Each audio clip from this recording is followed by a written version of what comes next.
আচ্ছা, আপনি কত বছর বাঁচবেন? ৬০ বছর? কি কম হয়ে গেল?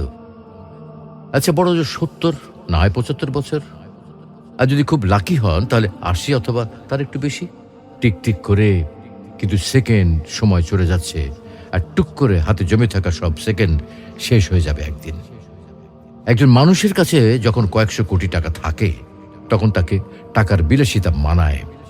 যার কাছে কয়েকশো টাকা আছে, তাকে কিন্তু টাকার বিলাসিতা মানায় না। আপনার আয়ু যদি কয়েক হাজার বছর হতো, তাহলেই সময়ের বিলাসিতা আপনাকে মানাতো। এত অল্প আয়ুতে মন খারাপ, কষ্ট, পচা ব্যাপার স্যাপারগুলোতে সময় নষ্ট সুযোগ কই?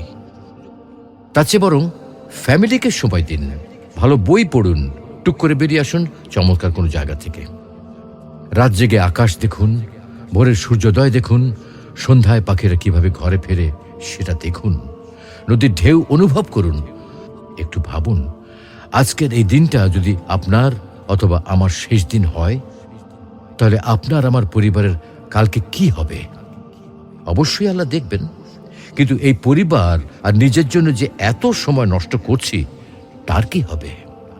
তো আসুন, আমরা নিজ ধর্ম পালনের মাধ্যমে সৃষ্টিকর্তাকে রাজি ও খুশি করি। হয়তোবা আজকের দিনটাতে সফল না হলেও পরকালীন জীবন সফল হতে পারে।